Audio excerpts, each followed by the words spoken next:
Okay, let me ask you this. Would you ever seriously consider buying, say, $100 bottle of champagne at a gas station? Huh. Probably not. I mean, the whole idea feels, well, wrong, doesn't it? The setting is just completely off. Exactly. It's that exact sense of wrongness, that mismatch that our source materials for this deep dive really digs into. Yeah, it argues that maybe inadvertently, a lot of top luxury brands are putting their stories, their most valuable asset really, into similarly, jarring environments. That's it. We're looking at an article by Mark Abergel, and it's got this great title, Would You Sell Champagne at a Gas Station? Of course not. Hmm. And it basically challenges how luxury brands are thinking, or maybe not thinking, about where they tell their stories, why that choice matters so much. So our mission today, our deep dive, is all about unpacking this core idea from Abergel. For luxury, the context where you encounter the story, it isn't just a nice to have, it's fundamentally as crucial as the story itself. Right. We need to get into why telling these really crafted luxury narratives on, mass big tech platforms just not built for luxury values, why that's a strategic problem. And also what the opportunity might be for brands that are willing to, well, break away from that mold. Okay, so let's start with the current thinking. There seems to be this assumption, right, that partnering with Hollywood or getting your documentary onto Netflix, maybe putting amazing stuff on Instagram or YouTube, that's kind of enough. Yeah, the idea is basically if the story is powerful, if the film is beautiful, the channel itself doesn't really matter that much. Like cultural relevance just comes from having great content, period. You don't need to worry so much about the plumbing, the infrastructure. But the source argues, and this is really the crux of it, that this thinking is flawed, especially for luxury. It fundamentally misunderstands what actually creates desire, what builds that mystique. So it's not just about making a brilliant film or having stunning photography. Apparently not. I mean, the article's central point, its thesis, is that in the luxury world, how you see the story and where you see it, that carries enormous weight. Okay. Context isn't just like window dressing. It's a strategic mode. It protects the brand's essence. Luxury is this whole package message, medium, context, and that resulting aura. And this is where it gets really interesting because the source points out this massive mismatch. These platforms where so many luxury stories end up, Netflix, Meta, Google, TikTok. Yeah. They just weren't designed with luxury values in mind. Yep. Subtlety, mystique, refinement. That's not their core business. Exactly. They're built for totally different things. Their whole architecture, their DNA is optimized for reach, for speed, for algorithmic virality. Right. And here's the key thing the article stresses. Mm-hmm. They don't just host the stories. They actively shape them. How so? Like they dictate the pace. You've got to be quick, grab attention immediately. Yeah, shorter formats, definitely. Yeah. They push certain types of language, what's trending, meme formats. The whole structure is about endless scrolling, swiping. Very mass market framing, I guess, not intimate. Precisely. Mass over intimacy. Mm-hmm. And the consequence, according to Abergel, is that these often incredibly rich, nuanced luxury stories, they get compressed. Yeah. Flattened, stripped of their atmosphere. So a Maison story, which maybe should feel like a whispered secret in a beautiful boutique. Ends up being, as the article puts it, shouted into the scroll alongside everything else. Cat videos, news headlines, ads. Wow. Even if you have the best creative team, the best filmmakers involved. Doesn't matter as much because you're forced to play by their rules, the platform's rules. It has to fit the algorithm, look good as a thumbnail, maybe get boiled down to 30 seconds. The pacing feels wrong for luxury then. Mm-hmm. The audience isn't necessarily in the right mindset. The brand's specific codes get watered down. Exactly. Diluted. Yeah. True luxury desire, the article argues, has its own language, its own rhythm. And that language isn't autoplay videos and trending tabs. So the brand might still look nice on screen. Sure. Visually appealing, perhaps. But something subtle gets lost. That feeling of rarity, of exclusivity starts to erode. Doesn't feel special in the same way. The article gives a really sharp example with Dior. Okay, so Dior would absolutely never, ever sell a Lady Dior handbag on Amazon, right? Of course not. The context, Amazon's mass market feel, it would just cheapen the bag instantly, degrade its value. Total non-starter. And yet, and this is the paradox the source highlights, the documentary Dior and I, which is this beautiful deep dive into the brand's craft and heritage. Yeah, I've seen that one. It's fantastic. It is hosted on Amazon Prime Video, just sort of lost in there, as the article says, lost between cooking shows and horror movies. Ouch. That really paints a picture, doesn't it? It's such a jarring contrast. You think about how obsessively Dior controls its physical stores. The scent, the lighting, the velvet rope feel, everything is meticulously crafted for reverence. Creating a whole world. And then they seem to just surrender their stories, the very things that build that reverence, to these platforms designed for speed, impulse buys, mass consumption. It makes that Veuve Clicquot at a gas station comparison feel suddenly, well, less absurd. Right. Why is it okay for your carefully crafted brand film to sit next to some random prank video or a fleeting TikTok filter? It really drives home the article's point. This isn't just about getting seen, about visibility. It's about sovereignty, control. Getting eyeballs on these huge platforms is the easy part, maybe? But crucially, the source argues these platforms aren't neutral ground. They're not just empty frames. They are architectures of perception, designed with their own goals, their own logic. They set the terms. And for luxury, visibility without that control just becomes exposure. And exposure with the right frame, the right context. It doesn't lift the brand up. It actually erodes its meaning, its aura over time. This idea that context is content for luxury. It really clicks when you think about their physical spaces. Everything is deliberate, isn't it? Absolutely. The specific lighting on a product, the subtle fragrance in the air, the texture of an invitation, even like the multi-million-dollar art on the wall that isn't even for sale. Yeah, that's a great point. Those details aren't just decoration. The source argues they are the experience. They embody the narrative just as much as the product itself. Context really is content in luxury. So hold that picture of the super controlled, curated boutique in your mind. Okay. And now contrast that with, as the article puts it, the chaos of an Instagram scroll. Yeah. It's a huge difference. The source talks about this as the Faustian bargain. These big tech platforms are like cultural engines engineered to flatten difference. Flatten difference, how so? By rewarding immediacy, stripping out mystique. They're built for mass attention.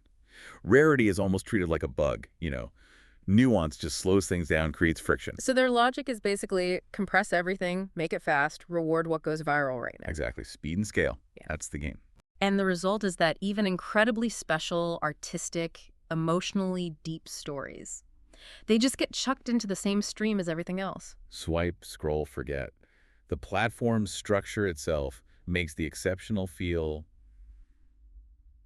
ephemeral, temporary. There's that great quote in the article from Anish Melwani, the LVMH America's CEO.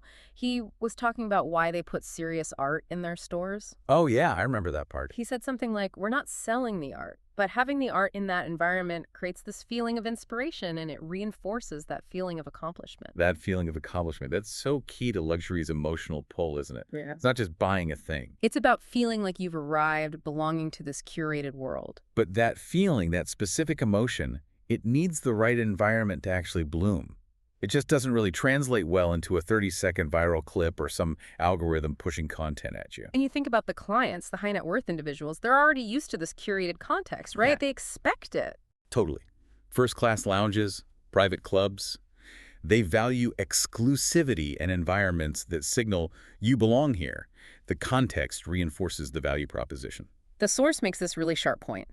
These clients aren't just collecting luxury things, they're collecting rare ambiances. Ooh, I like that. Rare ambiances. And when a maison tells its story inside someone else's world, a social feed, a streaming platform, it gives up control over that crucial atmosphere. It's basically trading its unique authorship, its control over the feeling, just for access, for eyeballs. And the result, maybe slowly, maybe subtly, is that the maison's special aura just dissolves into someone else's algorithm. It loses what makes it distinct. Which leads us neatly into the source's big proposal. Luxury needs to reclaim its space. It needs to own its ecosystem. But the article is careful to say this isn't about building massive tech infrastructure just for the sake of it, not tech vanity. No, that's just playing the commodity game.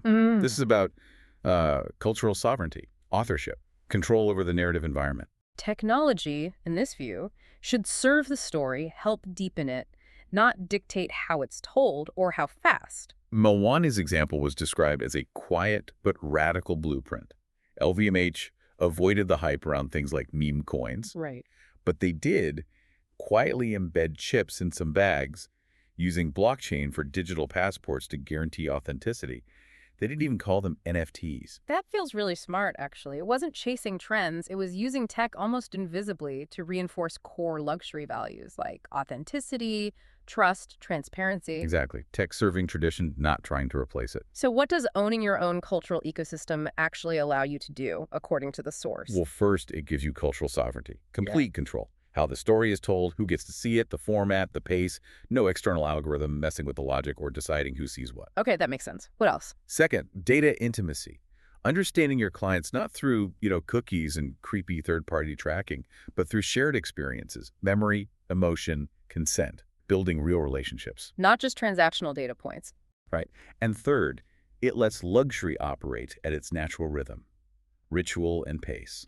Luxury isn't about push notifications and instant gratification. It works in seasons, in the hours spent in an atelier, the time it takes for a harvest. Yeah, that's a huge disconnect with the speed of social media. Totally. The source beautifully says that desirability doesn't scale through speed. It grows through atmosphere, through mystery, through ritualized attention.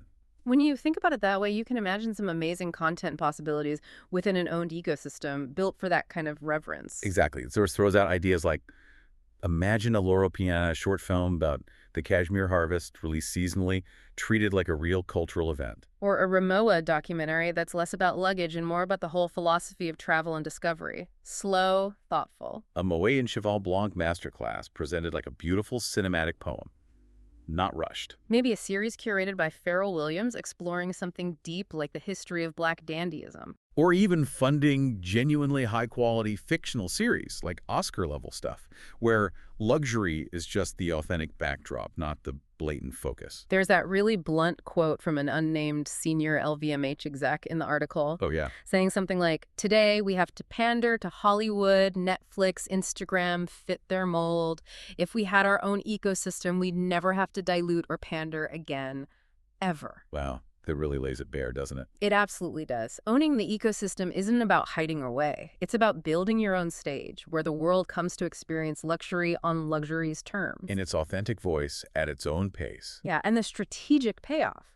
The source argues it's huge. This own platform becomes like infrastructure, like a private airport terminal or a hidden atelier. Invisible, maybe, but strategically decisive. It gives you freedom to set the pace, shape the values, actively stage desirability, instead of just chasing viral hits. The article lays out 4 specific strategic payoffs. First one, it restores pricing power. Okay, how so? Well, luxury pricing isn't just cost plus. It's driven by symbolism, scarcity, the story behind it all.